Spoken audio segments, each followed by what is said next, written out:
고대 그리스 철학자 소크라테스는 약 2400년 전의 사람입니다. 그는 아테네에서 살았습니다. 사람들에게 자주 질문을 합니다. 진짜 정의가 뭘까? 진정한 삶은 뭘까? 그런 식으로 사람들에게 물어서 사람들이 스스로 깨우치도록 했습니다. 근데 그러한 질문들을 누군가는 못마땅하게 생각했어요. 당시 권력자, 종교 지도자들입니다. 이들에 의해서 소크라테스는 재판을 받게 됩니다. 혐의는 두 가지입니다. 젊은이들을 망쳤다는 것과 국가에서 믿는 신을 믿지 않는다는 거였어요. 근데 이 재판이 공정했을까요? 솔직히 전혀 공평하지 않았어요. 사람들을 선동했습니다. 사람들은 그 선동에 넘어갔어요. 배심원들도 그 분위기에 휩쓸려서 소크라테스에게 사형을 선고해 버렸어요. 제대로 된 증거도 없이. 결국 소크라테스는 독이 든 잔을 마시고 죽었습니다. 자, 예수님도 소크라테스처럼 죄가 없으셨어요. 근데 빌라도 앞에 재판을 받으셨어요. 빌라도 총독은 이분은 죄가 없다 분명히 선언했어요. 그러나 공회원들이 사람들을 부추기고 선동하는 바람에 사형 선고가 내려졌어요. 세상에 내리는 그러한 판결은 불공평할 때가 많아요. 정의가 무너지고 진실이 묻히는 경우가 많습니다. 그런데 여기에 차이가 있어요. 소크라테스의 죽음은 그냥 비극으로 끝납니다. 그러나 예수님의 죽음은 우리를 구원하는 승리로 이어졌어요. 하나님은 공정한 재판관이세요. 얼마나 공정하시냐면 자신의 외아들까지도 죽이기까지 할 정도예요. 공정하기 위해서, 공의롭기 위해서. 자, 예수님은 십자가에 달려 죽는 것 외에 다른 길이 없었을까요? 그냥 용서해 주면 안 됐을까요? 그 이유는 인간의 죄와 하나님의 공의 때문입니다. 성경에서 모든 사람이 죄를 지었다고 하잖아요. 로마서 3장 23절에 나옵니다. 모든 죄를 지어서 하나님의 영광에 이르지 못한다고 하고 있어요. 쉽게 말하면 우리가 살아가면서 숨 쉬고 밥 먹고 그렇지만 죄 때문에 하나님께 가까이 나갈 수가 없어요. 연결이 끊어진 거죠. 단절되어 있어요. 심지어는 하나님의 뜻을 거스르는 대적하는 성향까지 타고난 셈이에요. 자, 죄는 크게 두 가지로 정리합니다. 원죄랑 자범죄예요. 원죄는 아담과 이브가 인류를 대표해서 저지른 죄입니다. 우리가 태어날 때부터 그 죄와 엮여 있어요. 내가 뭘 잘못했는데 억울할 수도 있죠. 근데 이건 내가 찬성하든 아니든 그냥 적용되는 거예요. 아담이 인류의 대표 리더 같은 존재입니다. 그가 하나님의 약속을 깨버리는 바람에 그 여파가 우리 모두에 온 거예요. 좀 받아들이기 힘들죠? 예를 좀 하기 위해서 예를 들어 볼게요. 유전병 같은 거 생각해 보세요. 부모님이 어떤 병을 물려받았어요. 내가 선택한 것도 아닌데 그냥 안고 살아가는 거잖아요. 원죄도 비슷해요. 아담과 이브가 망쳐놓은 탓에 우리는 죄 짓는 성향, 그러니까 죄성을 타고난 거예요. 태어날 때부터 이미 죄를 뗄 수 없는 그런 상태인 거죠. 또 다른 예로 마을 상류에서 누가 물을 오염시켰어요. 근데 하루에 사는 사람들은 그냥 그 오염된 물을 먹는 거예요. 더러운 물을 마셔야 돼요. 마치 원죄가 바로 그런 겁니다. 아담의 죄가 인류라는 그 상류에서 시작해서 모든 그 흘러내려가고 있는 거죠. 자, 이쯤 되면 원죄가 좀 무엇인지 감이 잡히세요? 자, 그 다음엔 자범죄가 있습니다. 내가 짓는 죄입니다. 살면서 마음으로, 생각으로, 말로, 행동으로 짓는 죄입니다.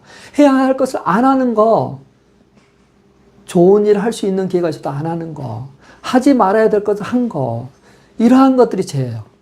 이거는 윤리나 도덕이나 율법 같은 것으로 내가 죄인인 거구나 깨닫게 하죠.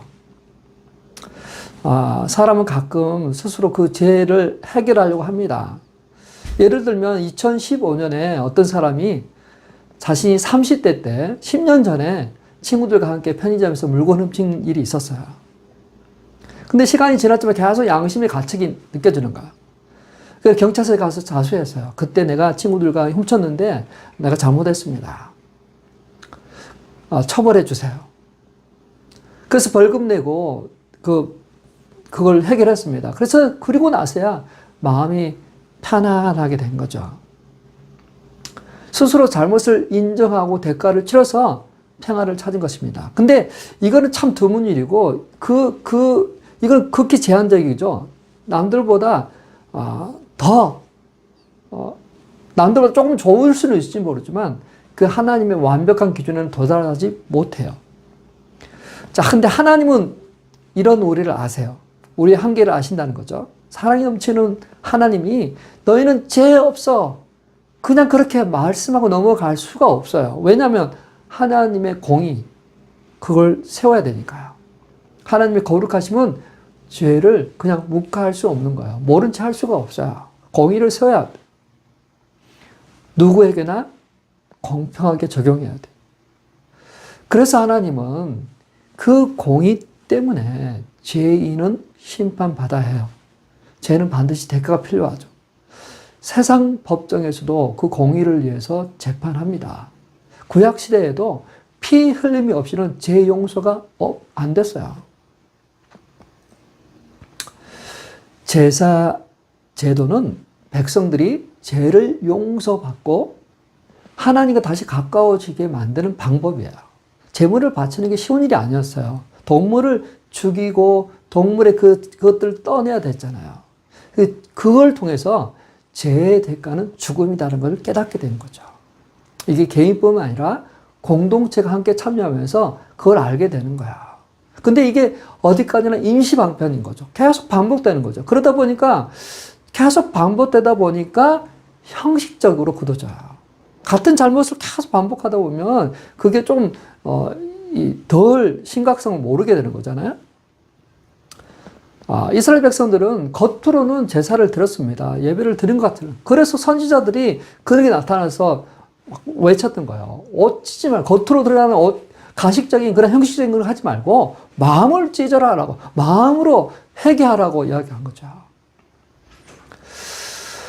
어떤 사람들은 정말 마음을 찢고 회개했어요. 좀 이 형식적인 것보다 좀 더 어떤 지금 잠깐의 보다 영원한 정말 그 문제를 해결할 수 없을까 그들은 생각했습니다. 그래서 그들은 뭔가가 더 영원하고 완벽한 것을 사모했어요. 그게 뭐냐? 그것이 바로 십자가입니다. 십자가는 하나님의 공의와 사랑의 완성입니다.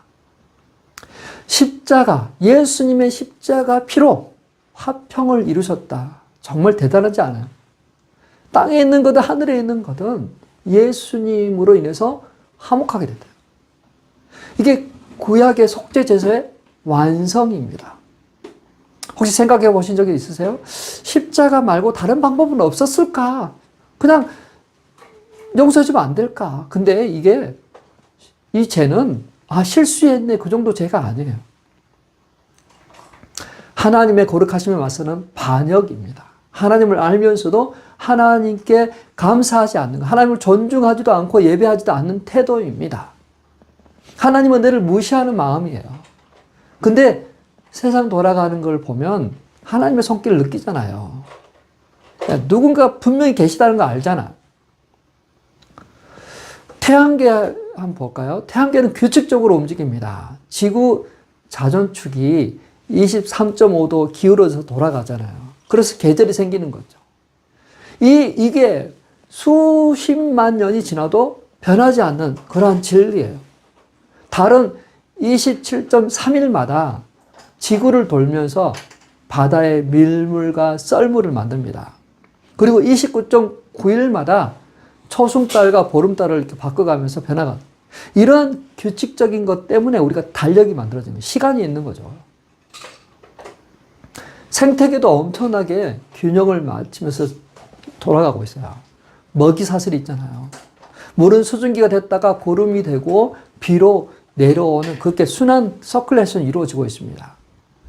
우리 몸도 각 부분이 서로 도움이 작동하고 있어요. 그냥 우연히 생겼다고 하기엔 너무 정교하게 돌아갑니다. 규칙적입니다.